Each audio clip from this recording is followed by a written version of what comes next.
ఈరోజు యోహాను రాసిన ప్రకటన గ్రంథము 10వ అధ్యాయము చదువుకోవాలండి. మొదటి వచనము అక్క చదువుతారు. రెండవ వచనము గ్రేస్ మనోరంజని పాస్టమ్ గారు చదువుతారు. తర్వాత 3-4 వచనాలు అబ్రహాం లింకన్ గారు చదువుతారు. తర్వాత అన్నా జోన్ పాస్టమ్ గారు 5-6 వచనాలు చదువుతారు. సుదర్శన్ గారు 7-8 వచనాలు చదువుతారు. సిస్టర్ యాగ్నెస్ ఇంగ్లీష్లో 9వ వచనం చదువుతారు. ప్రేమలత 10-11 వచనాలు చదివి ముగిస్తారు. ప్రారంభించుకుందాం. యోహాను చదువక్క. అందరికీ అండి. యోహాను రాసిన ప్రకటన గ్రంథము 10వ అధ్యాయము మొదటి వచనం నుంచి చదువుకుందాము. బలిష్ఠుడైన వేరొక దూత పరలోకం నుండి దిగివచ్చుట చూచితిని. ఆయన మేఘమును ధరించుకుని ఉండెను. ఆయన శిరస్సు మీద ఇంద్రధనుస్సు ఉండెను. ఆయన ముఖము సూర్య బింబము వలెను, ఆయన పాదములు అగ్ని స్తంభముల వలెను ఉండెను. ఆమేన్. ఆయన చేతిలో విప్పబడి ఉన్న ఒక చిన్న పుస్తకం ఉండెను. ఆయన తన కుడి పాదము సముద్రం మీదను ఎడమ పాదము భూమి మీదను మోపి సింహము గర్జించినట్లు గొప్ప శబ్దంతో ఆర్భాటించాను. ఆమె ఆయన ఆర్భాటించినప్పుడు 7 ఉరుములు వాటి శబ్దములు పలికిన. ఆ 7 ఉరుములు పలికినప్పుడు 7 ఉరుములు పలికిన సంగతులను ముద్రవేయుము. వాటిని రాయవద్దని పరలోకం నుండి ఒక స్వరము పలుకుట వింటిని. ఆమేన్, ఆమేన్, ఆమేన్.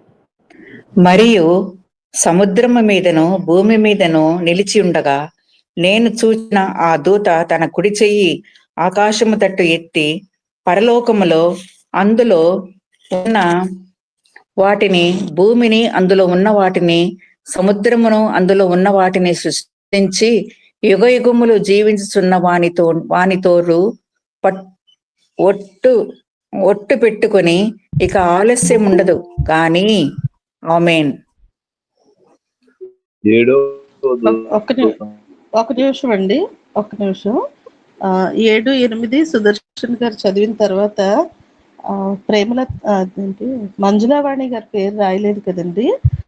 10వ వచనము మంజులావాణి గారు చదువుతారు. 11వ వచనము ప్రేమలత గారు చదువుతారు. సుదర్శన్ గారు 7-8 మీరు చదవండి. Okay sister.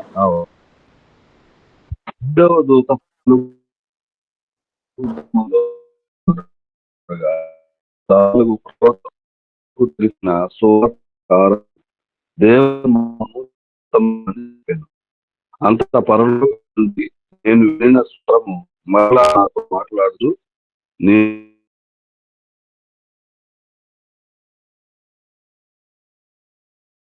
వెళ్ళి సముద్రము మీదను ఆమె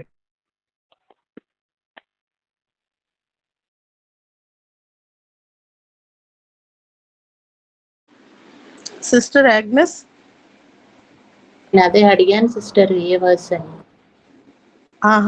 వినపడలేదు. 9 chapter 10 verse 10:9. So I went to the angel and asked him to give me the little scroll. He said to me, take it and eat it. It will turn your stomach sour, but in your mouth it will be as sweet as honey. Amen. ఆమేన్. కూడి వచ్చినందరికీ ప్రభు పేరిట వందనములు. అంతటా నేను ఆ చిన్న పుస్తకమును దూత చేతిలో నుండి తీసుకొని దానిని తినివేసి తిని, అది నా నోటికి తేనె వలె మధురముగా ఉండెను గాని నేను దానిని తినివేసిన తరువాత నా కడుపుకు చేదాయను. Amen, amen, amen.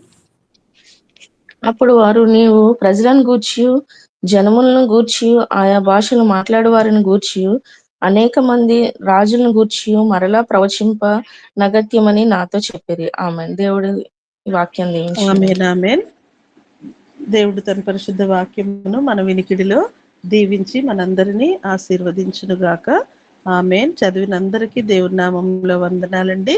మరి ఈ సమయంలో ఈ నెల వాగ్దానము, ఈ సంవత్సర వాగ్దానము అక్క చదువుతారు. ఈ నెల వాగ్దానము యోహాను సువార్త 14వ అధ్యాయము 3వ వచనము. నేను వెళ్ళి మీకు స్థలము సిద్ధపరిచిన ఎడల నేనుండు స్థలములో మీరును ఉండులాగున మరలా వచ్చి నా యొద్ద నుండుటకు మిమ్మును తీసుకుని పోవుదును. ఆమేన్. ఈ సంవత్సర వాగ్దానము 2 కొరింథీయులకు రాసిన పత్రిక 8వ అధ్యాయము 9వ వచనము. మీరు మన ప్రభువైన యేసుక్రీస్తు కృపను ఎరుగుదురు కదా. ఆయన ధనవంతుడై ఉండియు మీరు తన దారిద్ర్యం వలన ధనవంతులు కావాలని మీ నిమిత్తము దరిద్రుడాయను. ఆమేన్.